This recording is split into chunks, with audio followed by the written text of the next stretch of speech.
days are never ending, when the nights are feeling lonely. There's a place that I can go, where the birds are free to roam, in the sky, flying high, over fields of green. And where the stars inside the sky, we're the last ones shining bright, pushing through the storm tonight. We'll be burning on and on and on. We're the stars inside the sky, we're the last ones shining bright, pushing through the storm tonight. We'll be burning on and on and on.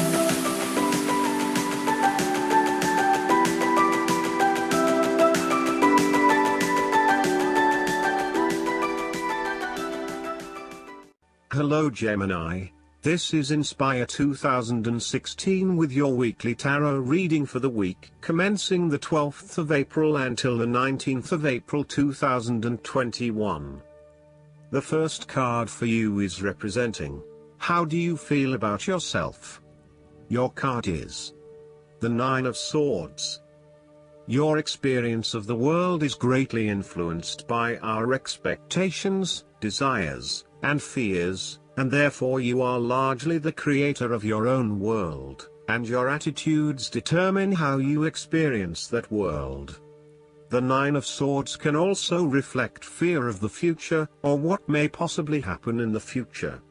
If you allow yourself to be bound by fear of the future, you are at risk of eventually creating a negative reality for yourself by virtue of your expectations. Your nightmare becomes your self-fulfilling prophecy, which is clearly not a desirable outcome.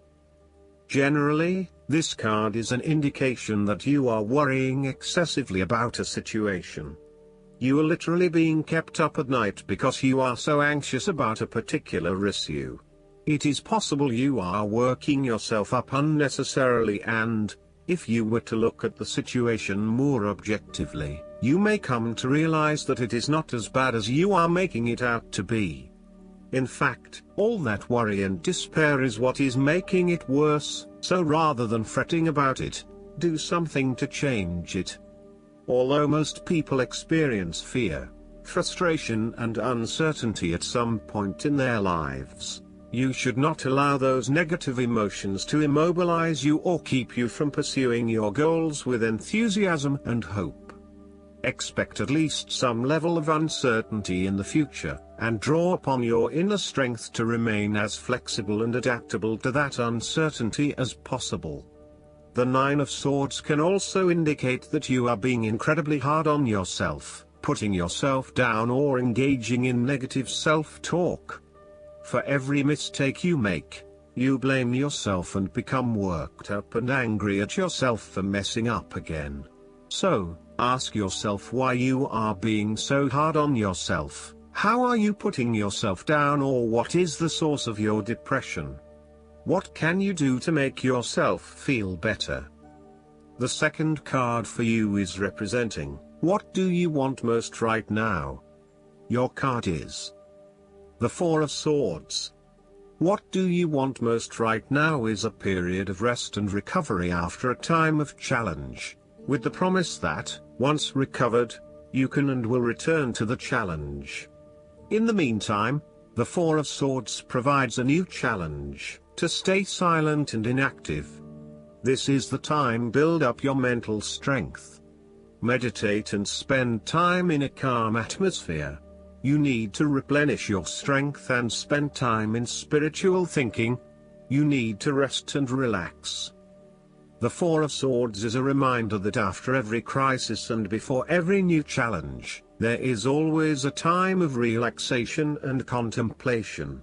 Constant stress and tension will break even the hardest and most resilient of people, but brief periods of rest enable you to refresh your energy, concentration and focus, ready for the next challenge. These rests should be used wisely, to heal the body and ready the mind. The Four of Swords is also a sign that you can stop worrying, put down your defenses and take a breather from the chaos around you. For the moment there is a truce and you can catch your breath without being attacked again. However, Bear in mind that a truce and peace are not the same thing.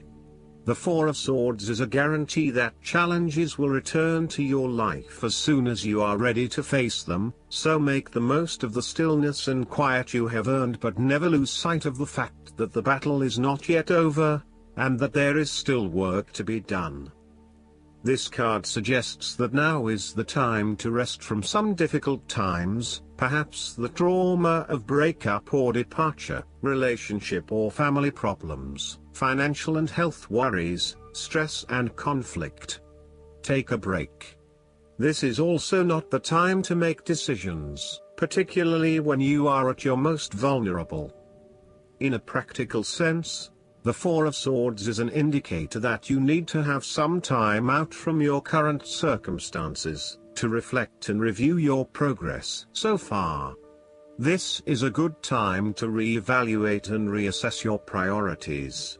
It is almost like conducting your own post-implementation review following a major milestone or a major challenge.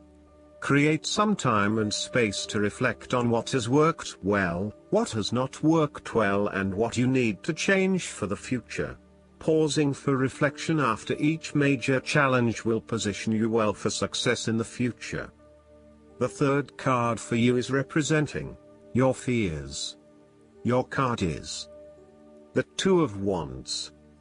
You may be afraid to step out into unknown territories, despite the huge growth potential, instead preferring to stay with what is familiar to you.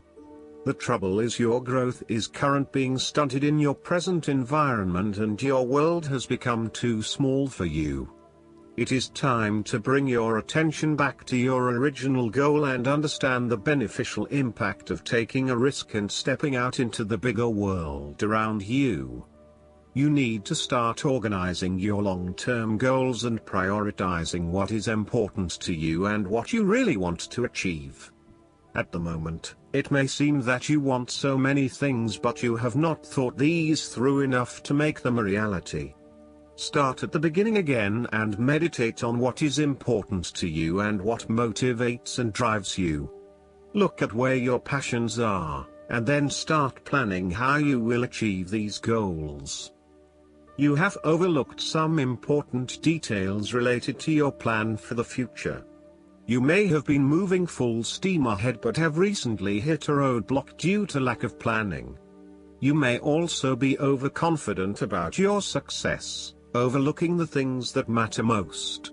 Or, you may be losing your passion associated with your goal and are becoming easily bored and demotivated. It is essential that you reignite that passion, or start again with something you feel more inspired about. The fourth card for you is representing what is going for you. Your card is the Ten of Swords. You may feel powerless as something comes to a crashing and sudden end, and you feel as if you are being attacked or backstabbed by someone else. You may even use this challenging time to portray yourself as a martyr, to show that you have put your interests last but have suffered as a result. There is a difficult experience of endings, loss, pain or release. However, the saving grace is that you have a new awareness and a positive sense of relief that the difficulty and pain will soon be over and will evolve into something new. As with all endings, there will be a new beginning, a rebirth, and a rejuvenation of the spirit. So, while this card may seem negative at first glance, it is a card of help and an indication that your troubles will not be permanent. Furthermore, this is the final moment, and no more pain will come to you from that source.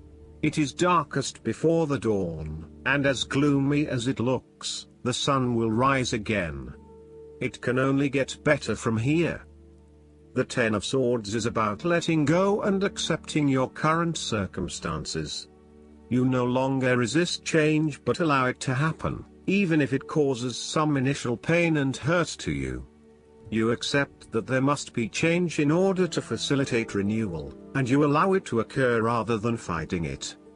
After a painful situation, it is a signal to pick yourself up off the ground and to reflect upon what happened to you and why.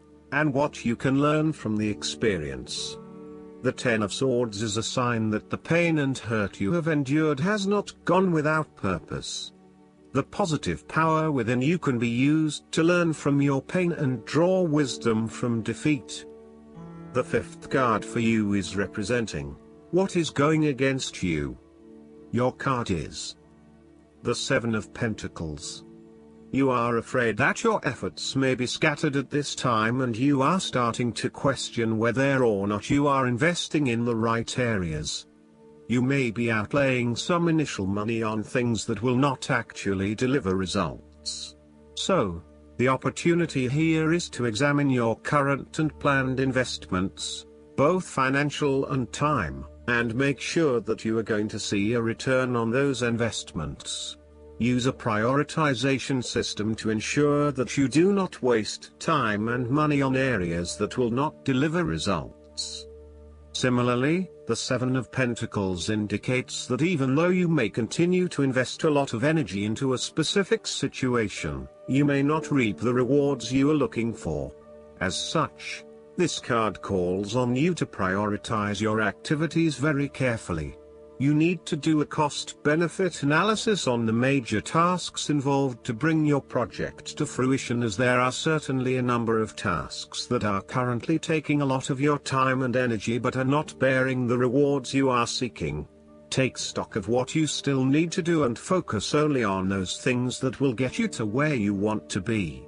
You may find that there are a lot of things that you get involved in that are just not value-add. For example, email and meetings are huge time wasters if not used effectively. Try to get down to the 20% of tasks that deliver 80% of the value, and focus on these, rather than investing your time in tasks that do not deliver any results. As a key strength, the Seven of Pentacles can indicate that you know when to stop investing in something when you are seeing little return. Some people are inclined to keep persevering at something, even if it is not working out, just because they have already invested a lot of time, energy or money into it. However, you are very good at identifying when a situation is no longer delivering you any value and knowing when to pack it in and try something else. In a relationship reading, the Seven of Pentacles indicates that you have been working very hard on laying the foundations for your relationship, but now, for some reason, you are concerned that you are going to lose all of that. You may also be feeling frustrated that the relationship is not progressing or growing as quickly as you had hoped, particularly given that you have put in so much time and energy. Sometimes you can pour your heart and soul into something, but it does not always mean that there will be results. You may come to the realization that it just is not worth your time, and no matter how much you try, the relationship is going to continue to hit roadblocks. The last card for you is representing the likely outcome that you may have. Your card is the Queen of Wands. You have to be bold and courageous in your undertakings and actions. Your creative energies are high and you have a good sense of your life direction. You are highly optimistic, confident and full of ideas that you are ready to implement and share with others. You have an ability to express your passions with great authenticity and courage. The Queen of Wands is a natural extrovert and enjoys being the center of attention. She creates a powerful first impression and is a likable individual who makes friends easily by being sweet, warm and charming. She wants to be known, to be someone. She has bountiful social and professional networks and she draws people to her with her charisma and positive energy. She radiates health and vitality and has an inner vibrancy that fills her with ongoing energy and inspiration. This queen is a natural-born, intelligent leader who actively inspires others. She can be quite the mover and shaker, influencing others through her vision, courage and determination. She instills confidence within you and gives you the power and self-assurance that you can achieve anything that you set your mind to. The negative side to the Queen of Wands is that she can sometimes be stubborn, particularly if she pursues an ambition or goal for too long and burns herself out in the process. Even the Queen of Wands is not invincible, even if she thinks she is. At times, she may also be deceptive, overbearing, irritable, righteous and even tyrannical, particularly if you get on her bad side. She also has a fiery, passionate personality with a quick temper. She may be known to get all worked up, yell and scream, and then give you a hug, all within the space of an hour. Last but not least, the guidance card for you is the Orphaned. We were all meant to have connections with other people, within our families, society, and the larger culture. No man is an island, and it's important to recognize when being a part of rather than separate from is essential to your well-being. The issue at hand is the need to find where you fit. Be true to your core truths and values. Perhaps you no longer identify with a group or community the way you did before and need to find a new situation. You might be feeling a deep sense of loss or confusion. Address the need for belonging, and know that you will find your place with others of like mind and spirit. It's okay to let go of pressure to fit in. Not everyone will understand you. It's time to move on. There is a sense of loss, an identity crisis, recognizing that you don't fit in, the need to belong, uncertainty about your place. I hope that you enjoy everything, and if you like the reading, just please click subscribe and you will get instant notifications every time we publish a new video right to your YouTube. Thanks.